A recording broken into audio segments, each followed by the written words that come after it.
Hay historias criminales que no comienzan con un disparo, ni con una sirena, ni siquiera con una llamada de auxilio.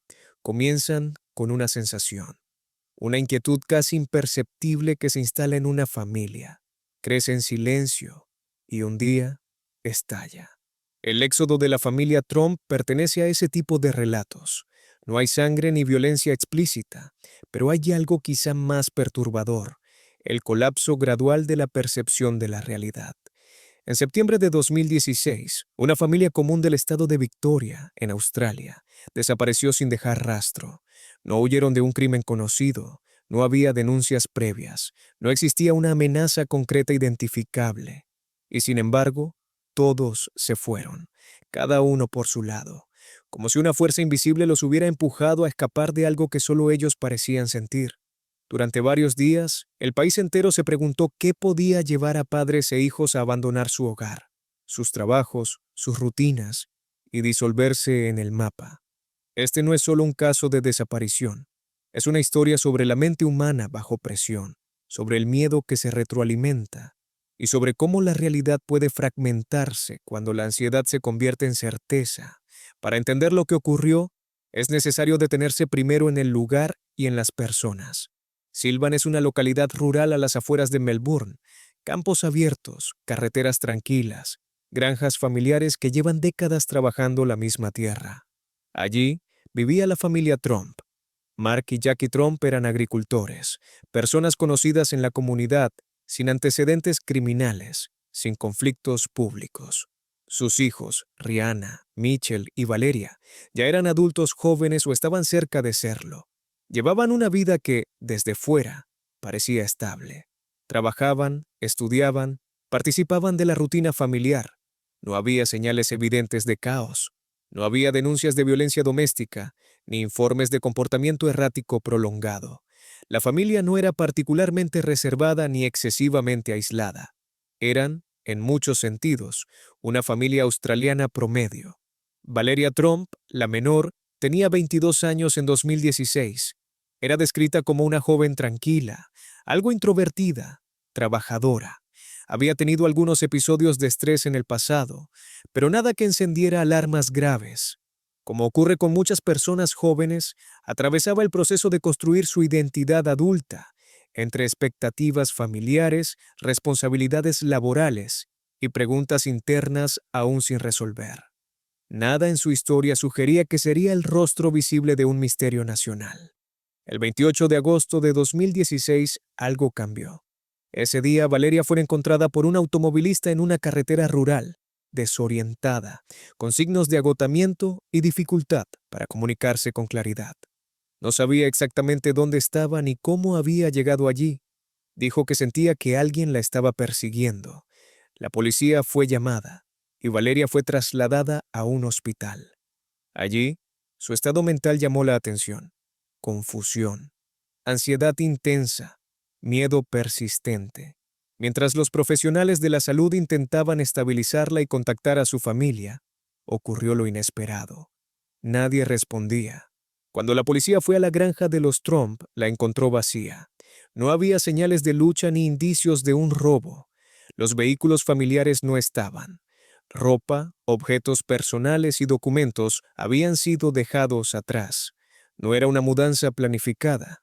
Tampoco parecía una huida precipitada por un peligro inmediato. Era algo intermedio, ambiguo, inquietante. La familia simplemente había desaparecido.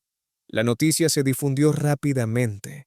En Australia, los casos de desapariciones familiares completas son extremadamente raros. Las hipótesis comenzaron a circular. Algunos pensaron en una secta, otros en un conflicto interno grave. No faltaron quienes imaginaron un crimen que aún no había sido descubierto. La policía, por su parte, fue cautelosa. No había evidencia de que se hubiera cometido un delito, pero había una joven hospitalizada, asustada, convencida de que algo terrible estaba ocurriendo, y una familia entera cuyo paradero era desconocido. Con el paso de las horas, comenzaron a aparecer fragmentos del rompecabezas. Primero fue Rihanna, la hija mayor, encontrada en una ciudad cercana. Estaba viva, pero también mostraba signos de ansiedad y desconfianza. Poco después, Mitchell fue localizado, separado del resto, confundido, evitando responder preguntas directas. Finalmente, Mark y Jackie fueron hallados juntos, a cientos de kilómetros de su hogar, también desorientados. Cada miembro de la familia había huido en direcciones distintas, sin un plan común, sin comunicación clara entre ellos. No estaban escapando hacia un mismo refugio. Estaban escapando de algo que no podían definir con precisión. Durante las entrevistas iniciales surgió un patrón inquietante. Todos hablaban de una amenaza vaga pero intensa. Decían sentirse vigilados, perseguidos. Algunos mencionaban vehículos desconocidos, otros personas extrañas. Ninguno podía aportar pruebas concretas.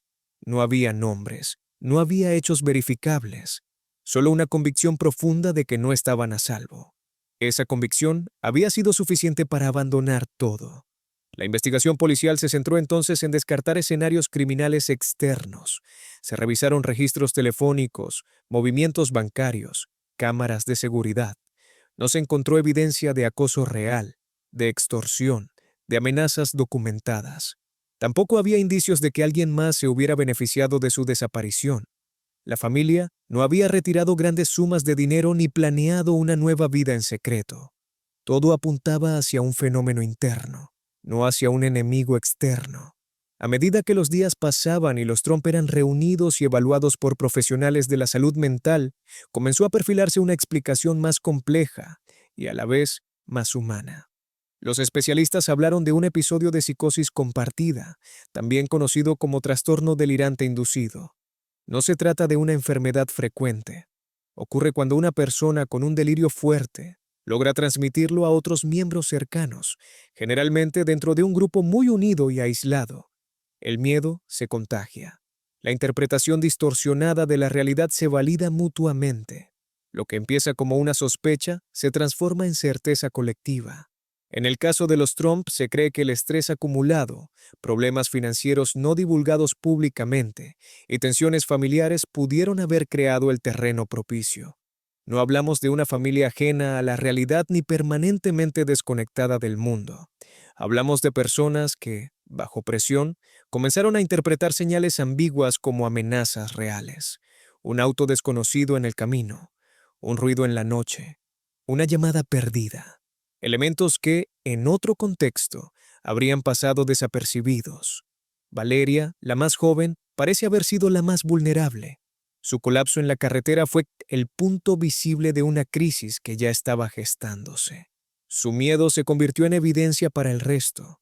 Si ella estaba asustada, pensaron, entonces el peligro debía ser real. Y si el peligro era real, había que huir. No discutirlo, no analizarlo, sobrevivir. La familia no actuó de manera coordinada porque el miedo no se organiza. El miedo fragmenta. Cada uno reaccionó como pudo, siguiendo impulsos, sin confiar plenamente ni siquiera en los otros. Eso explica por qué se separaron, por qué dejaron rastros contradictorios, por qué no buscaron ayuda de inmediato. En su percepción alterada, las instituciones también podían ser parte de la amenaza. Las consecuencias del éxodo fueron profundas, aunque no se presentaron cargos criminales y la familia no fue acusada de ningún delito. La exposición mediática fue intensa. Sus nombres quedaron asociados para siempre a un episodio de colapso mental colectivo. Volver a la normalidad no fue sencillo. La confianza en el entorno se había quebrado. La confianza entre ellos mismos también necesitó reconstruirse. Desde el punto de vista psicológico, este caso nos obliga a replantear ideas simplistas sobre la locura y la normalidad. No estamos ante personas violentas ni malintencionadas. Estamos ante seres humanos que, enfrentados a una acumulación de estrés, perdieron la capacidad de distinguir entre peligro real e imaginado. El cerebro, en situaciones extremas, prioriza la supervivencia sobre la lógica, busca patrones, incluso donde no los hay. Y cuando varias mentes comparten el mismo miedo, ese miedo se refuerza. El trastorno delirante compartido no implica que todos los involucrados tengan la misma vulnerabilidad inicial. A veces basta con que una figura de autoridad dentro del grupo esté convencida de una idea para que los demás la adopten. En una familia, esa autoridad puede ser un padre, una madre o incluso un hermano mayor. La cercanía emocional actúa como amplificador. Cuanto más se confían entre sí, menos cuestionan la narrativa compartida. El caso Trump también plantea preguntas incómodas sobre cómo respondemos como sociedad a la salud mental. Durante los días de búsqueda no faltaron especulaciones sensacionalistas. Se habló de conspiraciones, de sectas, de criminalidad oculta. Pocas veces se abordó con profundidad la posibilidad de un colapso psicológico colectivo. Y sin embargo, esa fue la explicación más consistente. Hoy, casi una década después, el éxodo de la familia Trump sigue siendo recordado no como un crimen clásico, sino como una advertencia silenciosa. Nos recuerda que la mente humana no es invulnerable, que el miedo no siempre necesita una causa objetiva para ser devastador, y que incluso en entornos aparentemente seguros, la percepción de amenaza puede crecer hasta romperlo todo. No hubo un villano externo en esta historia. No hubo un antagonista claro al que señalar. El enemigo fue interno, intangible, difícil de nombrar. Fue la ansiedad que se acumuló sin ser expresada, la sospecha que no se contrastó, el miedo que no encontró contención a tiempo. Al final, quizás lo más inquietante de este caso no sea lo que ocurrió, sino lo fácil que podría ocurrir en otros contextos, en familias sometidas a presión económica, en comunidades aisladas, en momentos de incertidumbre social. El éxodo de los Trump nos invita a mirar con más atención las señales tempranas, a hablar del miedo antes de que se vuelva certeza, y a recordar que pedir ayuda no es un signo de debilidad, sino de lucidez, porque la verdadera línea que separa la estabilidad del colapso no siempre es visible. A veces se cruza en silencio, un pensamiento a la vez. Y cuando nos damos cuenta, ya estamos huyendo, sin saber exactamente de qué.